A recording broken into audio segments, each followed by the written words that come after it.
Muy buenas tardes a todos los presentes.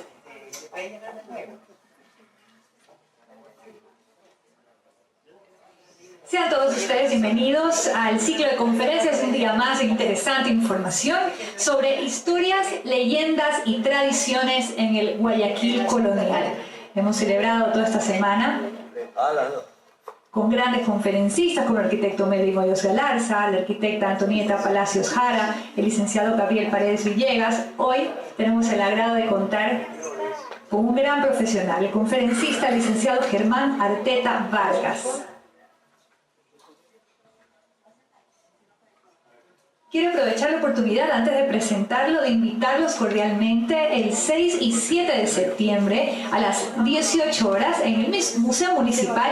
Habrá las jornadas numismáticas a todas las personas amantes de la historia y sobre todo de las monedas.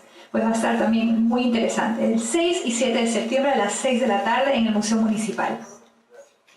Germán Arteta Vargas nace en Guayaquil. Ejerció el magisterio por más de 2 décadas y sigue vinculado a él por su trabajo de periodismo educativo. Colabora con sus publicaciones estudiantiles y culturales. Estableció el suplemento Pizarra en el diario El Universo de Guayaquil.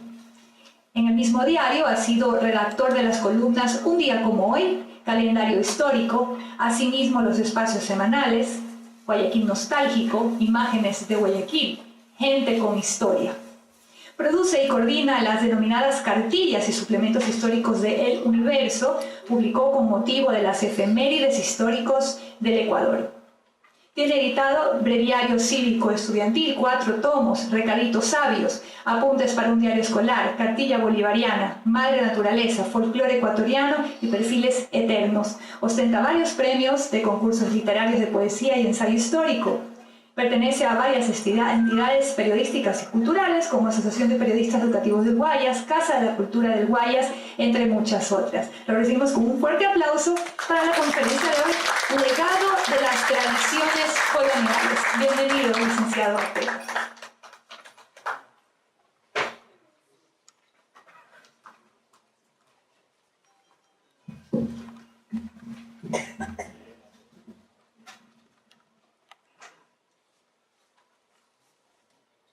Muy buenas tardes. Quiero expresar a ustedes mi total agradecimiento por acompañarme en el trabajo de esta tarde. Y lógicamente, a nombre de la institución que patrocina este ciclo de charlas, también dejar constancia de nuestra gratitud, porque con vuestra presencia nos animan de manera permanente a realizar este género de actividades que tanta falta hacen en el medio. Coincide mi participación esta tarde con la fiesta de Santa Rosa de Lima. Por coincidencia, hace 2 días celebramos a San Agustín. Esa fiesta de San Agustín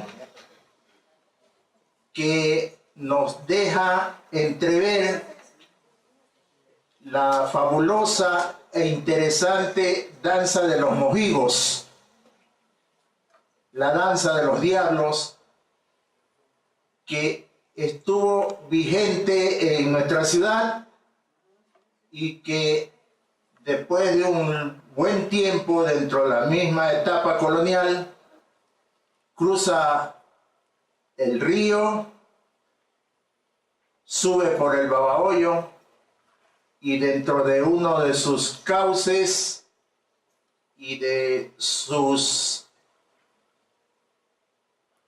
digamos, de sus participantes de cauce, se queda en Juján, que pertenece a nuestra provincia del Guayas. Y esta coincidencia hermosa, incluso mañana ya vamos a celebrar a San Ramón. Esto es lo que me hizo a mí preferir que mi charla de hoy esté rotulada con el nombre de Legado de las Tradiciones Coloniales.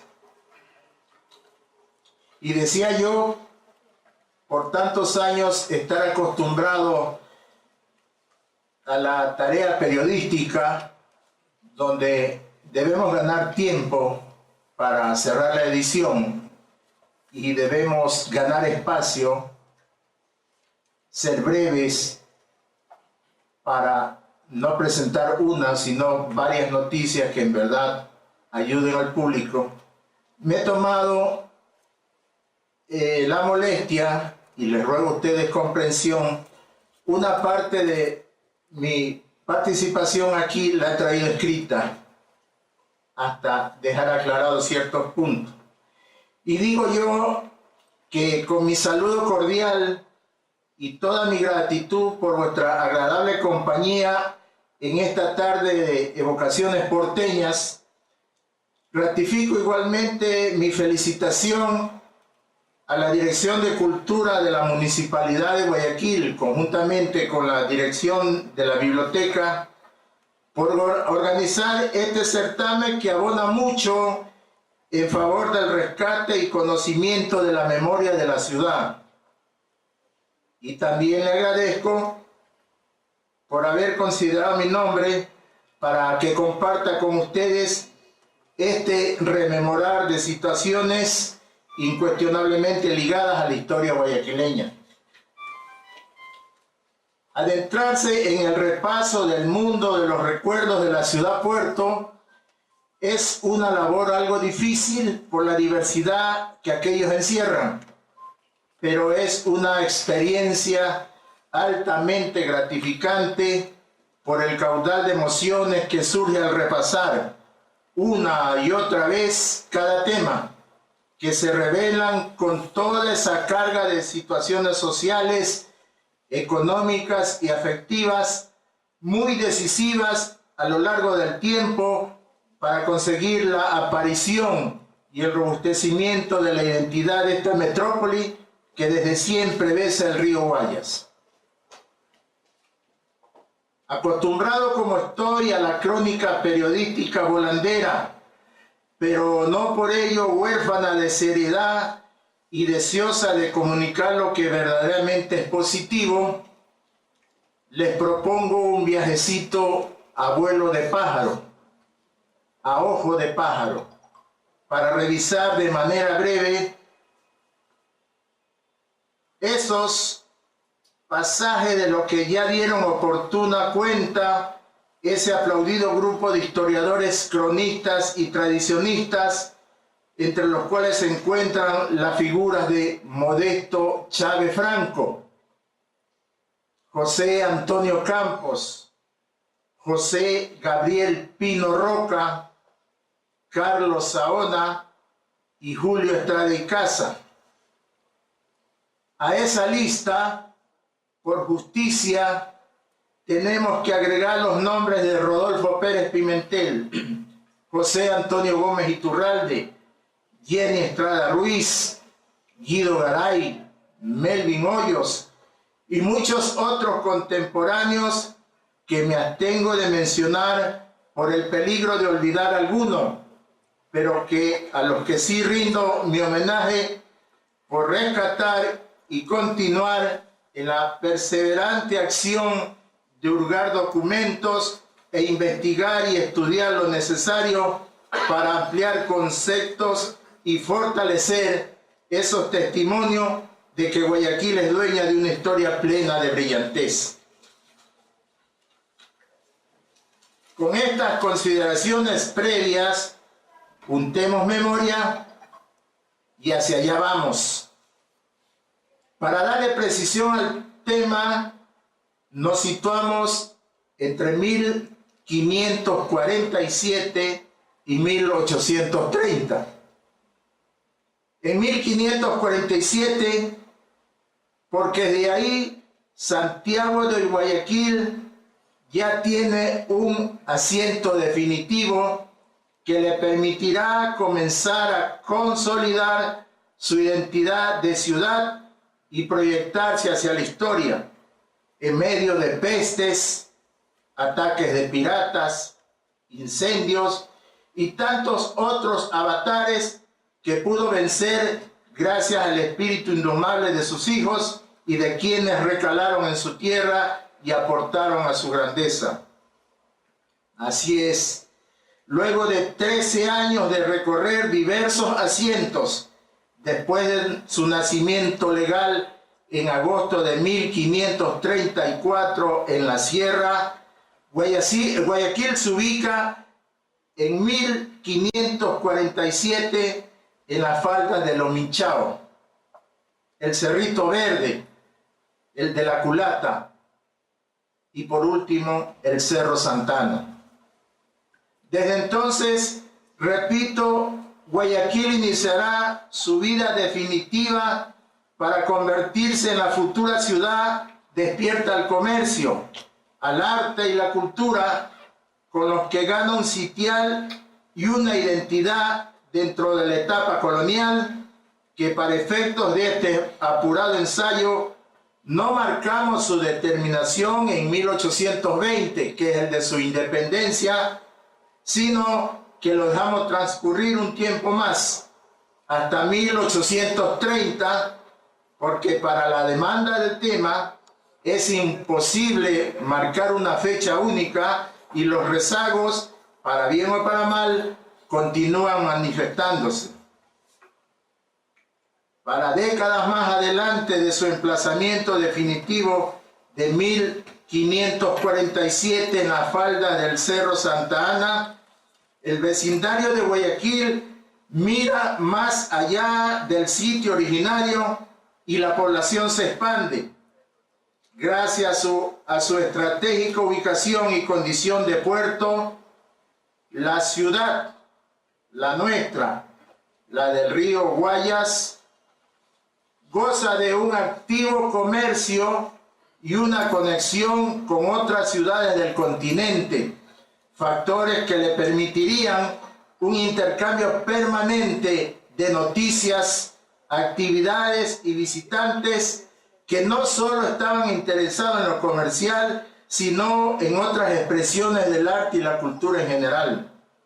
Abonan también en el acrecentamiento de las leyendas, tradiciones y costumbres que serán parte de estas reflexiones, lo que trajeron consigo los propios colonizadores, que al cabo de un no muy largo lapso las consolidaron en esta parte de América y las fusionaron con los rezagos de los naturales habitantes del territorio conquistado.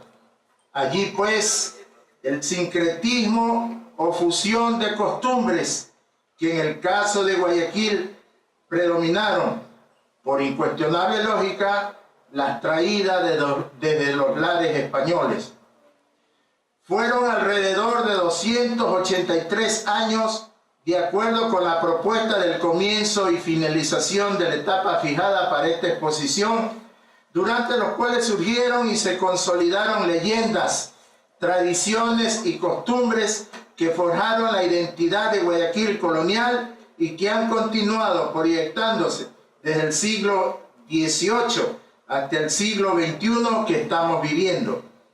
Muchas de estas tradiciones y costumbres han sufrido alteraciones, cambios, mutaciones, pero conservan la esencia. Otras se extinguieron, casi han desaparecido por el empuje de la irrespetuosa modernidad. Hay leyendas, tradiciones y costumbres que han viajado al campo y han retornado de allá con curiosos agregados. Lo mismo ha ocurrido con aquellas que llegaron desde la campiña y se adaptaron al quehacer citadino. Otras en la ciudad se han refugiado en las barriadas periféricas, pues para estar a tono con la época en plena zona urbana, algunos las ignoran, sin saber que ellas son claves para entender y saborear la memoria y la identidad de los pueblos. En base a ello, yo traigo un cuadro que los invito a recordar y a involucrarse con el expositor.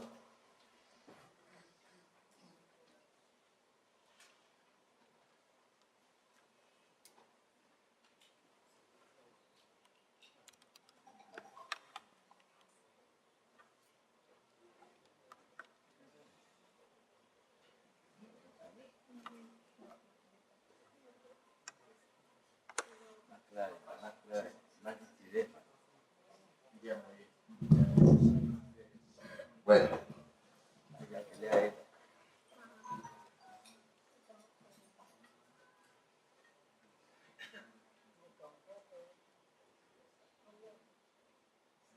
Aquí, por ejemplo, para ilustrar lo que brevemente he leído, tenemos una famosa procesión que fue parte de la costumbre del Guayaquil colonial, la de la Candelaria.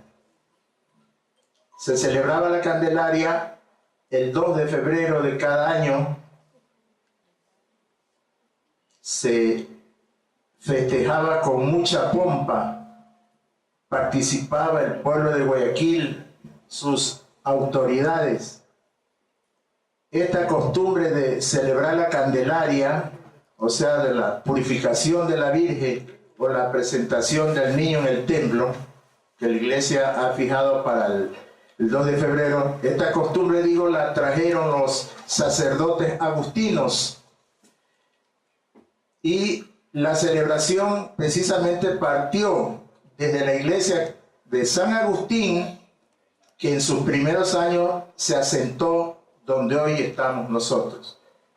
La iglesia de San Agustín, antes de conocer su posterior traslado, estuvo situada donde hoy está la biblioteca municipal. Y esa costumbre de celebrar la fiesta de la Candelaria la implementaron los padres agustinos. Se preparaban con tiempo las famosas velas, los cirios.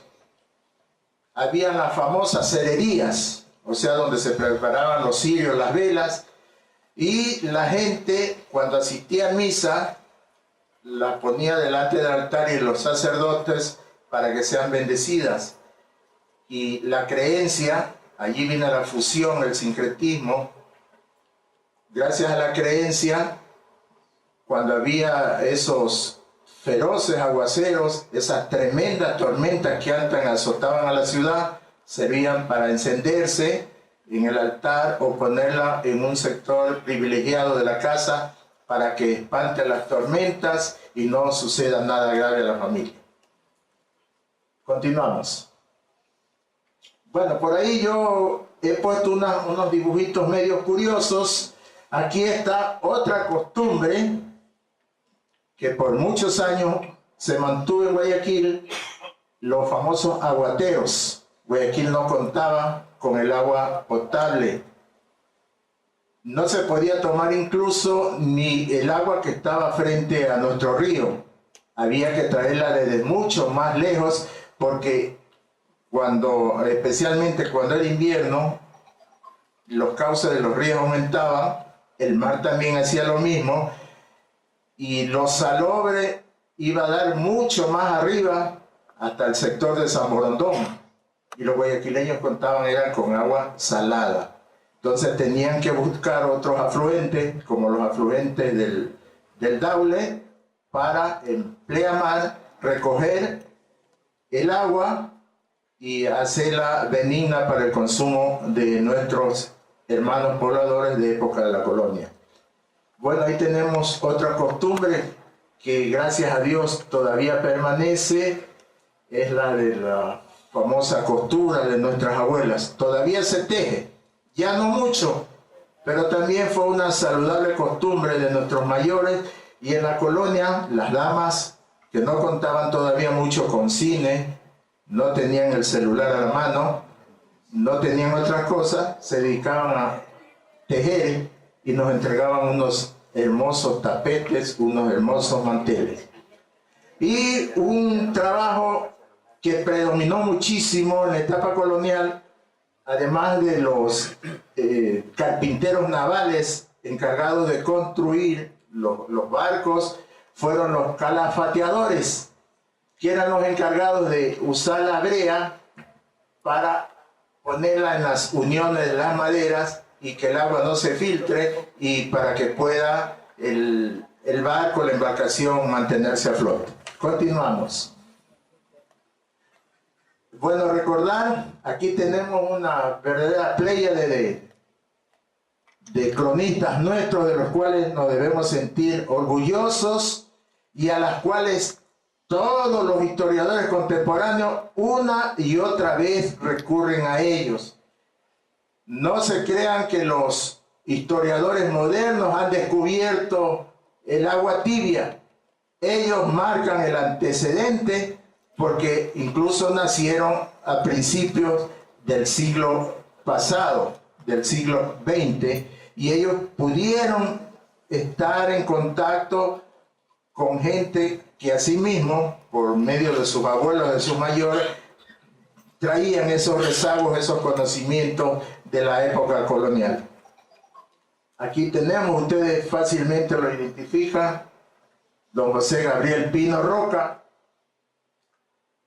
don Modesto Chávez Franco, Modesto Chávez Franco, José Antonio Campos, José Gabriel Pino Roca y don Carlos Saona, que la gente algunas veces los olvida porque no se toma la molestia de revisar. Y de estos caballeros que citamos aquí, la Biblioteca Municipal del Departamento de Publicaciones nos ha entregado los libros de ellos, para que no los olvidemos. Continuamos. Aquí tenemos, en cambio, una fotografía de libros que tampoco podemos, el buen guayaquileño, quien quiere conocer la verdad de su ciudad, sus orígenes, sus antecedentes, no puede prescindir de libros como los de Jenny Estrada con su famoso libro El tiempo de la Yapa. Tenemos de don José Antonio Gómez Iturralde, Diario de Guayaquil, y dos portadas de libros de El Ecuador Profundo de Rodolfo Pérez Pimentel.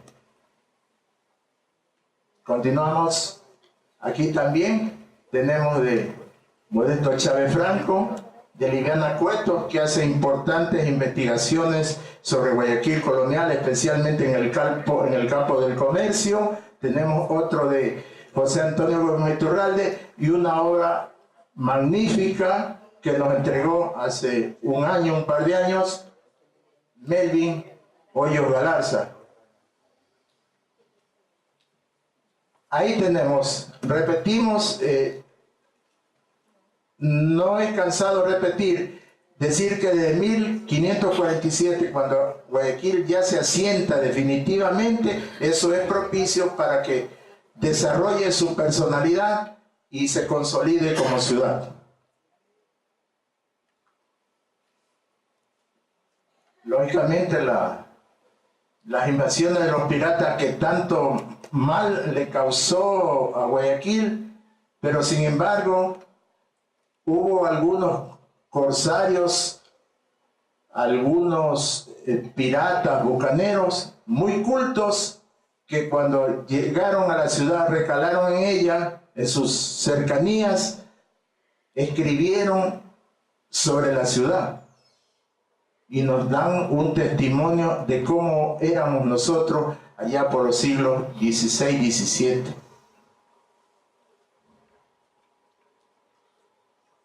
La famosa calle de la orilla sería allí de norte a sur. Continuamos. Aquí estamos, otra estampa de nuestro Guayaquil colonial, nuestra iglesia. ¿Quién me ayuda? ¿Cuál sería esa la iglesia? De la iglesia mayor. Aquí tenemos una vista del río. Vean los comerciantes, las damas y el paisaje maravilloso de ese Guayaquil colonial. Tenemos otras fotos, otras vistas Continuamos. Aquí están una de las ocupaciones, trabajos u oficios que le dio mayor prestancia e identidad a nuestra ciudad. Sus famosos astilleros.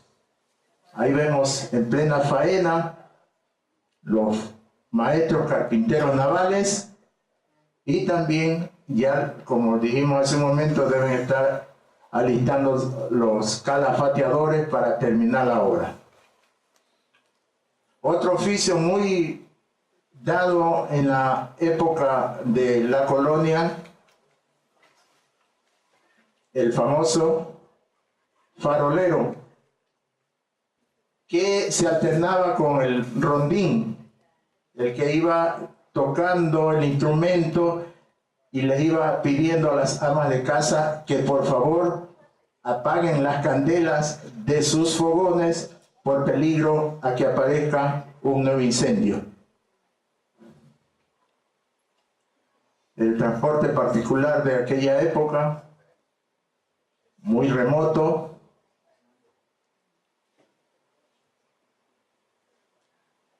Nuestro primer palacio municipal, digámoslo así, entre comillas, nuestro primer palacio municipal. Sigamos. La dama guayaquileña caminando y junto a ella asistiéndola, un oficio que también fue ejercido especialmente por los esclavos negros que estaban en la ciudad, el famoso paje, un asistente, el famoso paje que estuvo en vigencia por mucho tiempo hasta que después ya perdió vigencia ese oficio, lo que podría ser en la actualidad un sirviente o un asistente doméstico, pero la palabra más rápida para identificarlo era el paje.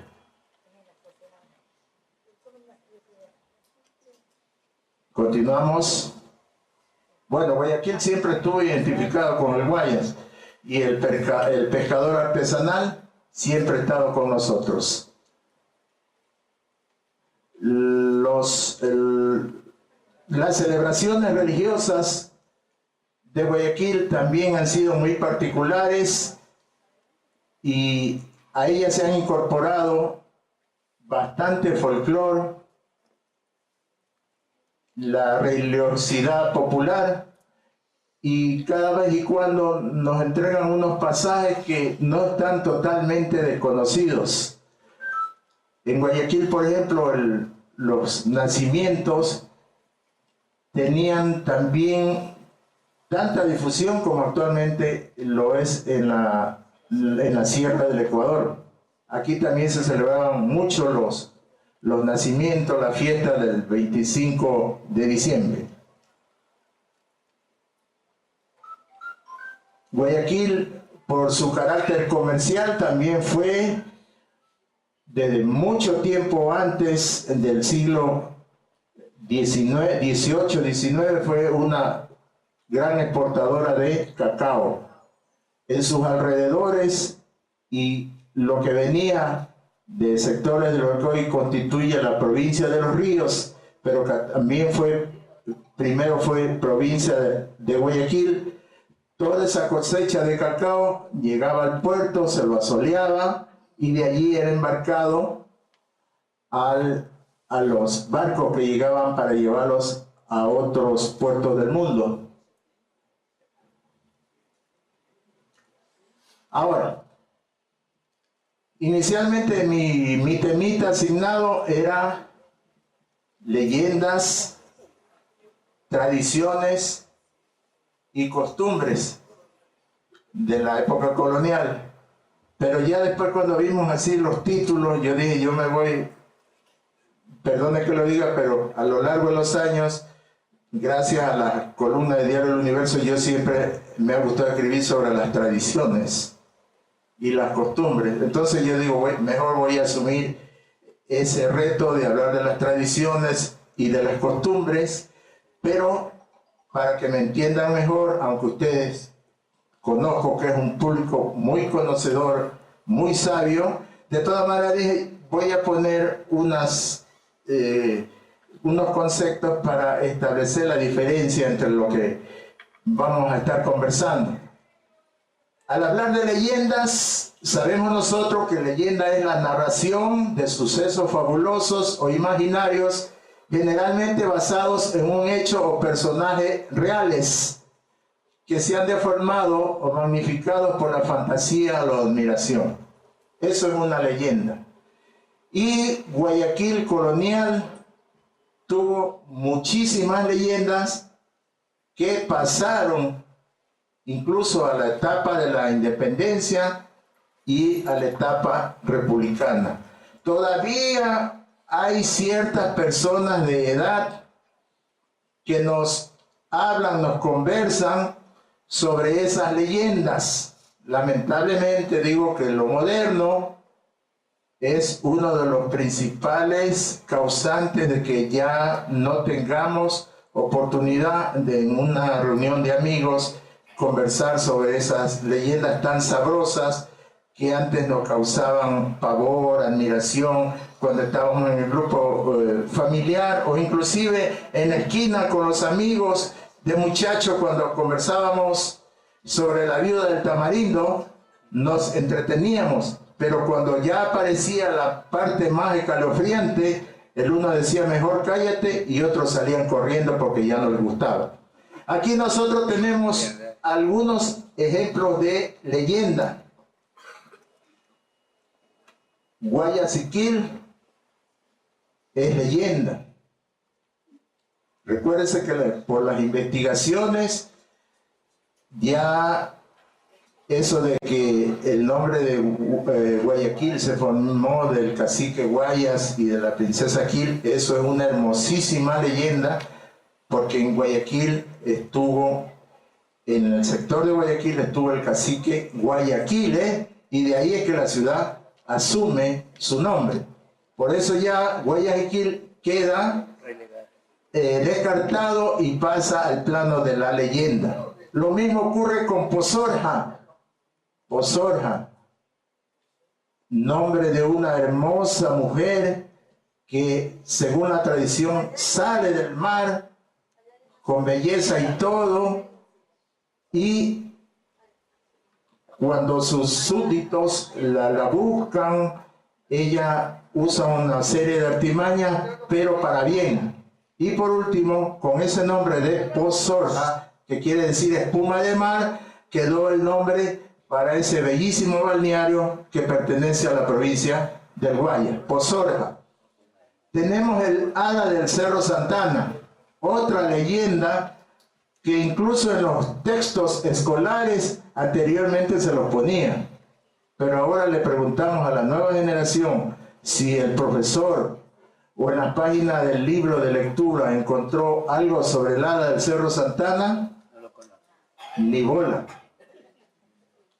El ataúd ambulante, lo mismo, otra famosa, muy conocida leyenda, que no solamente se quedó en Guayaquil, sino que fue al campo, como yo decía hace un momento. Avanza al campo, retorna con unos agregados. No con motor fuera de bordo, no, tampoco. Sino con otras cositas que el Montubio le agregó. Porque el Montubio también la llevó hacia allá y la hizo retornar a Guayaquil. Tenemos el Naranjo Encantado. No es el compañero Fernando Naranjo que está como asistente, sino es el otro Naranjo Encantado. Tenemos el mono de Chongón y San Jerónimo, que ayer, de una manera muy magistral, el compañero Gabriel lo dejó muy explicado. Tenemos la leyenda de la viuda del tamarindo. ¿Quién de ustedes no escuchó hablar a los tíos, los abuelos, a la gente mayorcita de la viuda del tamarindo? El duende, el tintín, que no solo es para el campo. Aquí en nuestro Guayaquil también está el tintín, y estuvo el duende. Lamentablemente, lo moderno ha ido empuja y empuja, y ya solo en los sectores de fuera del perímetro urbano hay pocas personas que todavía hablan del Tintín y del duende. Tenemos el diablo bailarín. Ese es otro que aprovechaba la fiesta para colarse y se ponía a bailar con las damas que más le gustaba. Cuando ya la descubría, salía corriendo, y disculpen si peco, dije, se aflojaba un pedo oloroso a azufre y desaparecía. Lo mismo tenemos el hojarasquín, que no se atinaba a saber si era hombre o era mujer, pero también se colaba en las fiestas y hacía diabluras y medias. El pollo de las ánimas, lo mismo. En Guayaquil antes había las quintas, los solares tenían sus gallineros, y a los niños o a las niñas ya de cierta edad le recomendaban que vaya a cierta hora del día a guardar las gallinas, como todavía se hace. Y aparecía el pollo de las ánimas piando por ahí.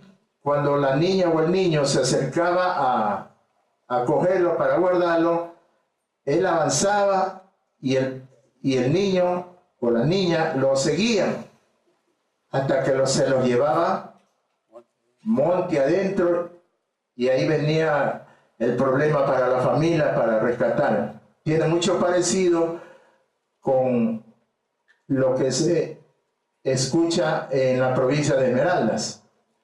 Tenemos la canoa fantasma y la famosa dama tapada, que es una de las primeras leyendas que se rescata, y en esto tiene que ver mucho el doctor Modesto Chávez Franco.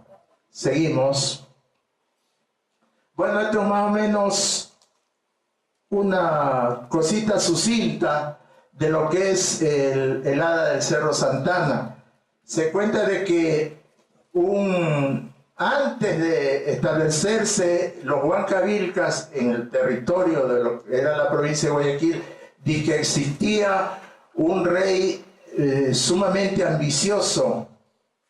Salía con sus ejércitos a doblegar, a cometer pillaje, y acumulaba mucha riqueza, y su palacio lo tenía en la cumbre del Cerro Santana. Él no soportaba que nadie lo molestara y seguía acumulando, pero tenía una hija que era su idolatría. La hija le decía: papá, ya cuídese, porque eso algún día Dios lo va a castigar, pero él seguía.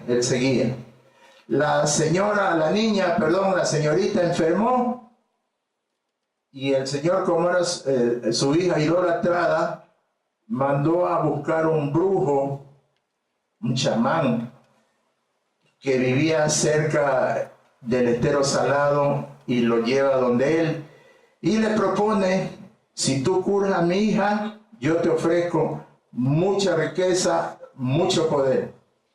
El brujo se negó rotundamente. Si tú quieres que tu hija sane, lo que debes hacer es devolver todo lo que has robado. En lugar de atender el consejo,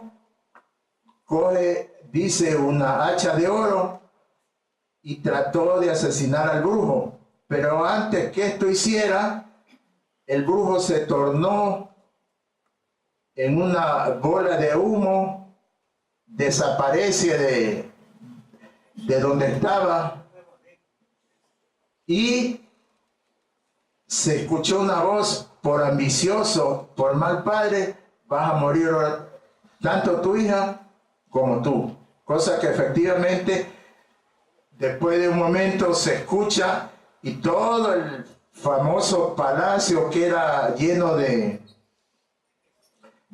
riquezas, de mármol, de oro y todo lo demás, se hunde, y en la cima del cerro solamente quedó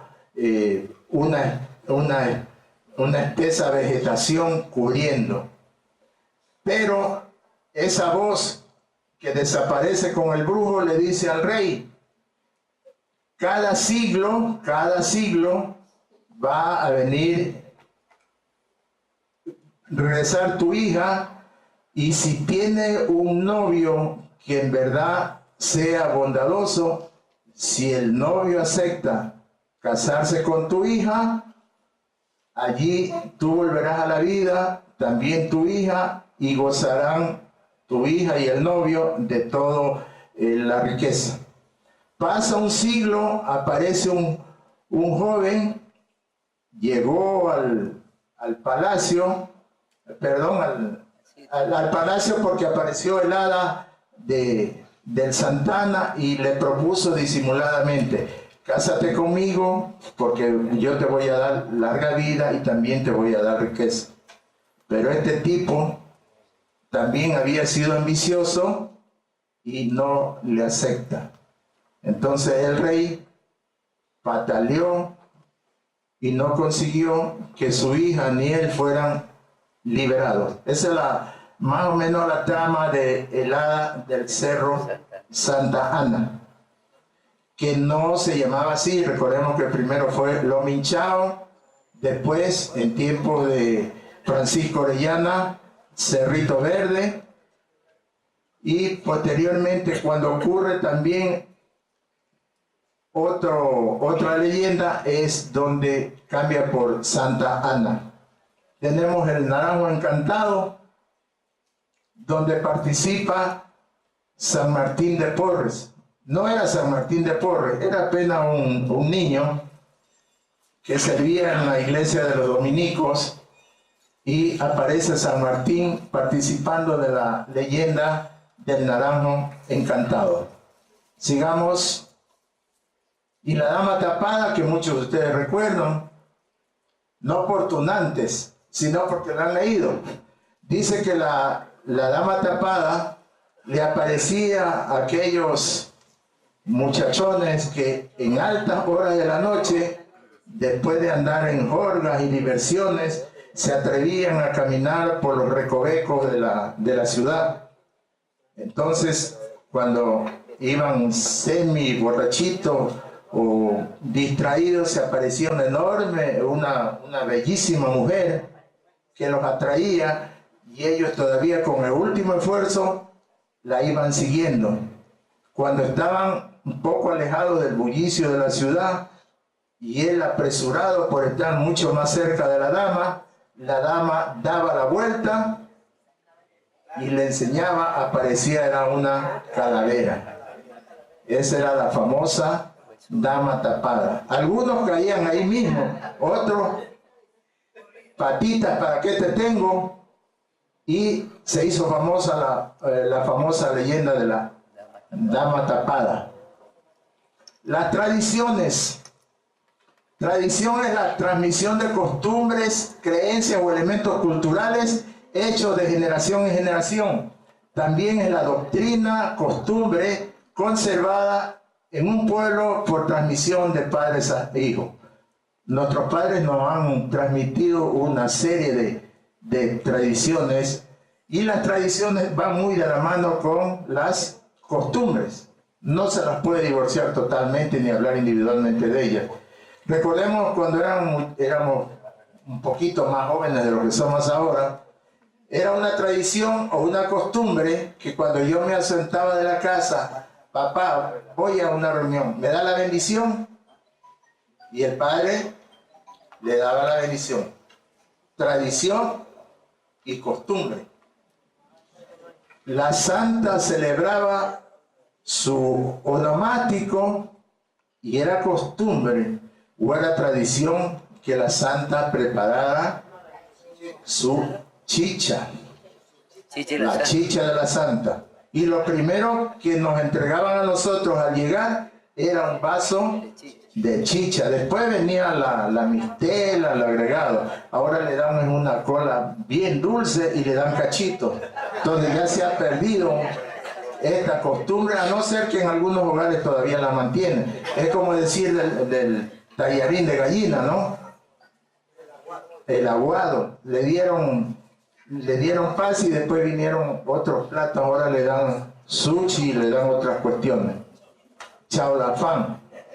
Es lo mismo a veces en algunos sectores del campo, no muy lejos de la ciudad. Antes, cuando uno llegaba de visita, lo primero que le daban era un verde que estaba al rescoldo de la brasa, de la ceniza, y un buen pedazo de queso. Ahora, cuando uno va de visita, difícilmente le dan agua o le dan algo que sea del propio lar, del propio terruño. Inclusive el montubio no sale a pajarear ni a jinetear, a cuidar sus desmontes, sino va en moto. Ahora hay montubios en moto. Cuando antes el caballero obligado. Todo se ha ido cambiando. Al extremo que el otro día que asistí a una reunión, un señor bien parecido, parece que era un montubio de esos con mucho dinero que imponía, se bajó no del caballo, sino de un carro 4x4 y tenía el famoso plazarte. Yo no sé si el plazarte es el bejuco que utilizan para aligerar o para otra defensa. Pero yo no sé, yo le pregunto que tú le das con el plazarte al carro para que avance. No, dice que yo soy montubio. Ah, ya. Entonces, todo ha ido cambiando. Ya. Entonces aquí tenemos lo que hablábamos, la fiesta de la Candelaria, la preparación de la fanesca, la rememoración del Vía Crucis por Semana Santa, el juego del carnaval, la celebración de las misas de Requiem, que en la época colonial se usaba mucha pompa, la gente dejaba de comer, se endeudaba, pero una misa de Requiem era misa de Requiem. Participaban 2, 3, 4 sacerdotes, el féretro se lo cubría totalmente, se engalanaba con cortinas la iglesia, cosa que ya ahora no ocurre porque ahora se hacen las misas colectivas, que si el sacerdote no tiene la precaución, usted no alcanza ni a oír el nombre de su deudo. Entonces, estas cuestiones que fueron hermosísimas durante la etapa colonial se han mantenido, pero como les digo, han sufrido cambios, mutaciones que lamentablemente nos alejan de esa raíz tan nuestra. Tenemos las parteras o comadronas. No había las doctoras en ginecología ni los ginecólogos. Tanto las familias pudientes como las familias de estratos bajos llamaban a las comadronas y eran las que atendían a las parturientas. Las parteras, comadronas, atendían. En Guayaquil hubo una famosa partera que incluso la quisieron llevar a los altares, la famosa Manos de Seda Sorrosa. María del Tránsito Sorrosa, sí. Ella dice que tenía una especialidad única para traer los niños al mundo y por sus virtudes la quisieron canonizar. Pero allí quedó la...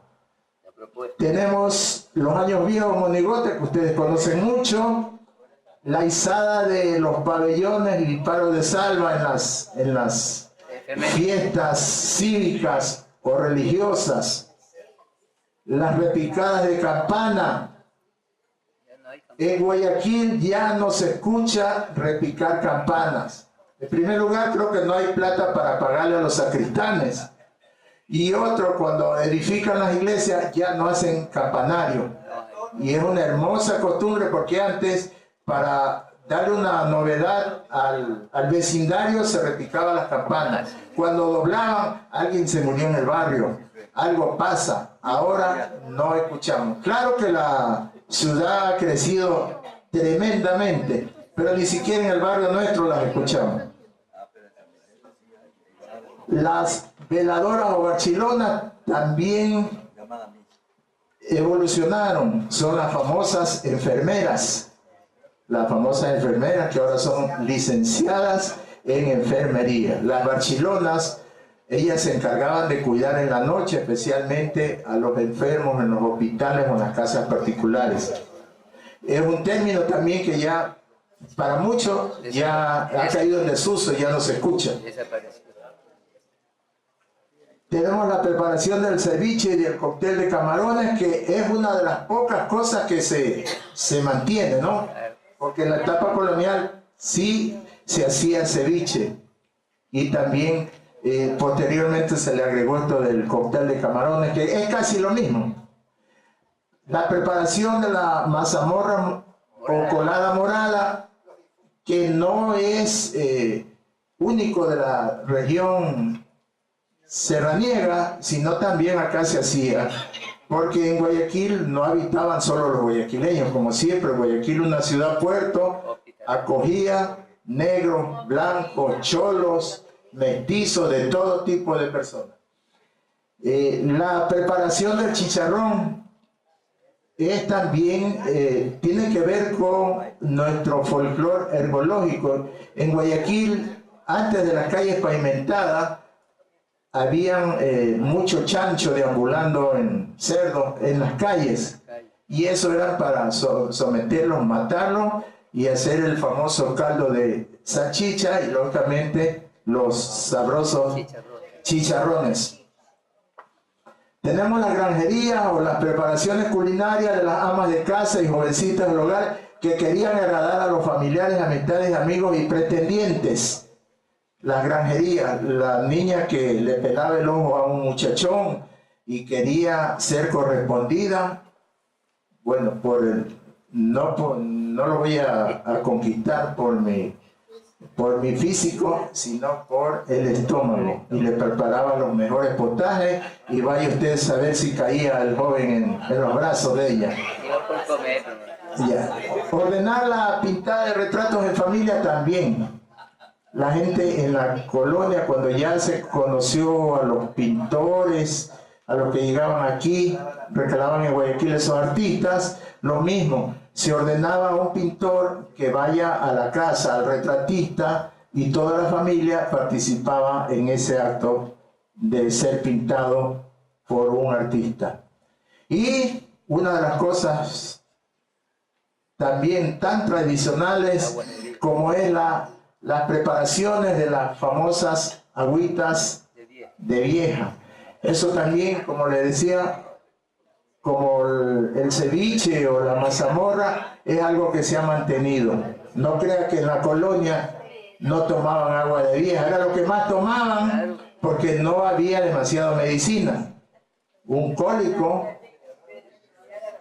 una hierba luisa, un cedrón y otras plantas medicinales que se conocen. Sigamos.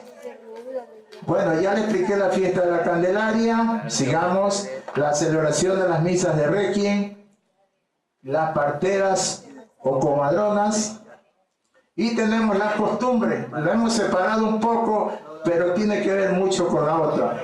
La costumbre es el modo de actuar adquirido por la frecuente práctica de un acto, práctica tradicional de una colectividad o de un lugar. También es el conjunto de inclinaciones y de usos que forman el carácter definitivo de una nación o de una persona. Y tenemos también una lista. Ustedes conocen los compadrazgos de papelitos también. Se hacían los compadrazgos de papelitos, mandaban unas misivas, usted va a ser el compadre, el otro le aceptaba, le respondía, los regalitos, etc. Los consagrados. Esta es también una costumbre que nace, traída por los españoles, pero que nace aquí en Guayaquil en la etapa colonial. Hay niños muy enfermitos, las madres, como eran muy religiosas, muy creyentes, consagraban a la criatura a un determinado santo. Y en esa época, cuando no había muchas iglesias, había otros, pero Santo Domingo San Vicente y de las Mercedes y San Antonio. ¿Qué hacían? Lo vestían al niño con el hábito del santo y se fijaban, el mismo padre se fijaba, te voy a vestir como San Vicente o Santo Domingo 6 meses o 1 año, y cargaban a la criatura de arriba abajo en santos, en reuniones o en paseos, y la gente se quedaba admirada al verlo vestido con los hábitos de los santos. Yo creo que ya ahora sí ya no hay oportunidad. Antes sí, en el siglo que nos dejó el 20, los últimos rezagos, cuando había los famosos lunes de San Vicente, que todavía los hay. De vez en cuando se ve a un consagradito, o sea, un niño vestido con el hábito de un santo, especialmente Santo Domingo, San Vicente, y las niñas de las Mercedes. La preparación del pavo, especialmente en Navidad, el pavo era considerado un producto caro, entonces la gente esperaba, era la Navidad, reunidos sus ahorritos para comprar el pavo. Tenemos la corrida de toros, la tauromaquia. En Guayaquil también se arraigó muchísimo. Guayaquil tuvo varios sitios donde se hacía corridas de toros, o sea, varios cosos en Guayaquil. Eso mismo, las peleas o riñas de gallos que todavía están como precisamente están tapiñadas porque fueron perseguidos y todavía son perseguidos. En los sectores del suburbio todavía se los ve, o en la vía, en la perimetral, todavía hay los lugares, los palenques para hacer la rueda, el palenque, donde van los galleros convocados por los acentistas a hacer las peleas con sus gallos. Las retretas que se mantienen todavía. La retreta era la costumbre de que los grupos musicales pertenecientes a las dotaciones asentadas en Guayaquil ofrecían los sábados o los domingos o días de fiesta, ofrecían la retreta. Yo recuerdo, ahora poco leí en El Universo de 1925, se convocaba una retreta infantil, o sea que la banda se especializó en tocar música especial para niños, y eso resultó una novedad, porque ya se iba educando la voz el oído del niño para apreciar la música. Retreta infantil, y todavía nuestras bandas en cualquier momento nos hacen escuchar. Los repiques de campanas, que ya lo indicamos, anunciando las fiestas y conmemoraciones históricas y cívicas. Las mandas y rogativas, se le iba a pedir al santo. Algunas de nuestras tías quizás fueron a pedirle a San Antonio o a Santa Marta, y le decían: yo te ofrezco tal cosa, pero consígueme algo, que ya me estoy pasando de tiempo. Entonces, o cualquier otro milagro, y mandaban a hacer unas figuritas de plata, un pie, un corazón, para pegarlos en las prendas del santo, las famosas mandas o rogativas. De ahí es que sale todavía hay, Narcisa le van llevando, aquí también se ve. De aquí salió un chistecito ahí, que el niño le escucha decir al papá, San Jacinto, ayúdame a cruzar el río y haz que ninguna vaquita se me ahogue. Y el chiquito se lo queda viendo. Papá, le dice: ¿y por qué ofreces las vacas si las vacas no son tuyas sino del patrón? Calla, le dice, que es hasta para pasar el apuro nomás. Bueno, tenemos los entierros de los bomberos. Ya desde la etapa colonial, a un miembro del cuerpo de bomberos también se le daba un entierro especial, especialmente en las noches con antorchas. ¿Y cómo se decía? Ahora creo que ya no se lo ve, iban los bomberos, porque ahora los llevan en carro y los deudos, mientras más apurados están, más rápido termina de enterrarlo, mejor. Ahora ya no demoran en recorrerla. Antes lo llevaban, como a los muertos nuestros también, pues. Antes era la costumbre de que moría y lo hacíamos pasar por el barrio. O que aquí en esta cantina le gustaba estar y llévalo a la cantina. Y que por acá el amigo paraban aquí en esta esquina y llévalo para allá. Ahora nos vamos ahí si estamos en la sala de velaciones, cruzamos el puente y boom, allá. Sí. Lo mismo, arreglar al muertito. Había esmero en vestirlo con ropa nueva, bañarlo. Ahora cogen el muertito. ¿Para qué le ponen ese pantalón si está nuevo? Ponle uno viejo que nadie le va a ver los pies ni nada. Ahora se estila eso. ¿Para qué le pones medias? Ponle medias viejas nomás, que todavía se regatea incluso con los muertos, las costumbres. Bueno, tenemos las esquelas, tarjetas de pésame y coronas fúnebres.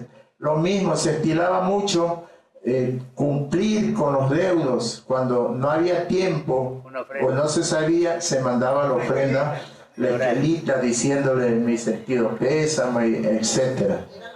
Y eran a mano. Y además se notaba la solidaridad, que felizmente todavía dura un poco. Se sabía de alguien quien murió en el barrio, la gente acudía con ayuda. La uno llevaba un poco de azúcar, el otro llevaba rosquita, el otro llevaba café, queso, todas, unos aguardientes, y los más sabidos alistaban las cartas porque sabía que iba a haber, se podía jugar baraja. Pero de todas maneras con algo se colaboraba. Ahora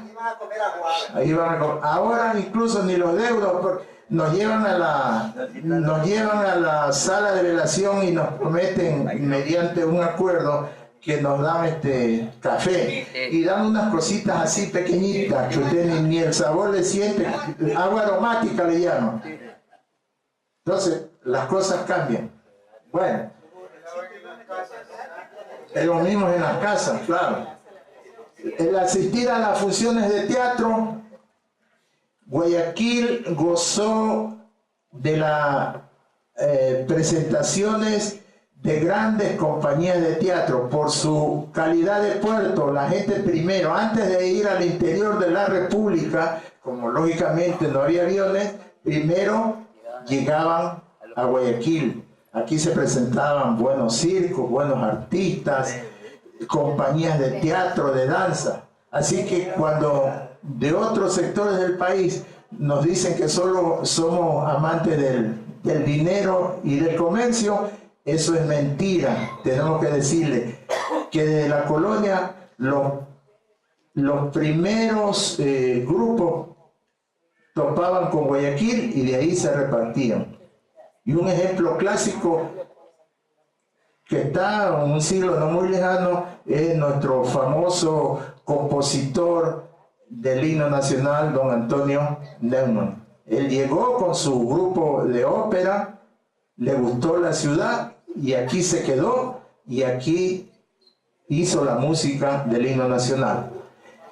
La indumentaria moda, incluyendo el abanico, por ahí veo un abanico, también las damas con sus faldas, con su sombrilla, también fueron dándole identidad a la ciudad. Las damas guayaquileñas, como siempre, muy hermosas, muy elegantes, y ya les digo, hay testimonios bastante sobre cómo eran las damas en plena época colonial, y nosotros podemos dar fe en pleno siglo XXI de lo hermosas que son nuestras damas, elegantes y distinguidas.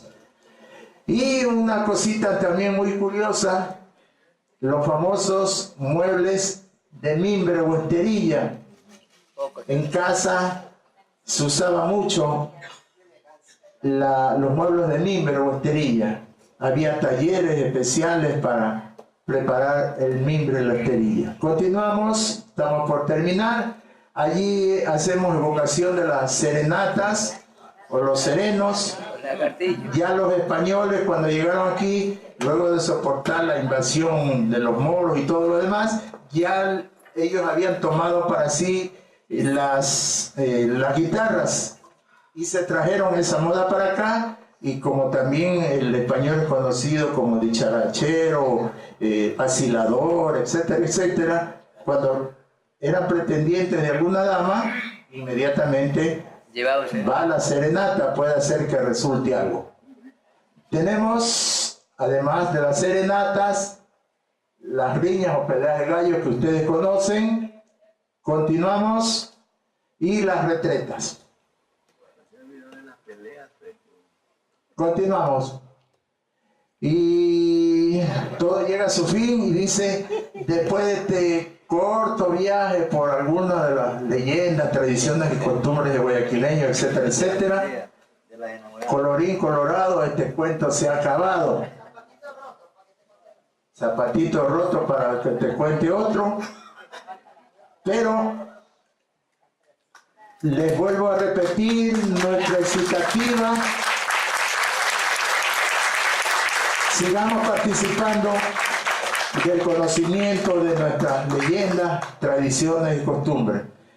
Esto como que nos revitaliza el alma, el ánimo, nos sentimos más guayaquileños y nos sentimos más humanos. Y como no quiero dejar de hablar de costumbres, en las casas, cuando recibimos una visita, le brindamos un cafecito, un tecito. Yo los invito a una colita con un sanduchito, por favor. Muchísimas gracias, licenciado hermano Arteta Vargas, por esta disertación. Queremos hacerle, por favor, vamos a hacer la entrega de un diploma para agradecerle esa presentación, el tema legado de las tradiciones coloniales en el ciclo de conferencias Historia, Leyendas y Tradiciones en el Guayaquil, organizado por la Biblioteca Municipal y realizado en el Salón de Actos Pedro Caro por la Muy Ilustre Municipalidad de Guayaquil, Dirección de Cultura y Biblioteca Municipal. Firma arquitecto Melvin Muñoz Alarza, director de Cultura, y licenciada Nancy Palacios de Medina, directora de Biblioteca Municipal. Hace entrega licenciada Nancy Palacios de Medina. Fuerte los aplausos para el licenciado Germán Arteta Vargas por hacerse presente y habernos deleitado con estas historias y leyendas tan importantes de nuestra cultura guayaquileña y del Ecuador entero. Muchísimas gracias a ustedes por su asistencia. Nos vemos mañana. El arquitecto Melvin Muñoz Alarza dictará la disertación. Nos vemos. Buenas tardes.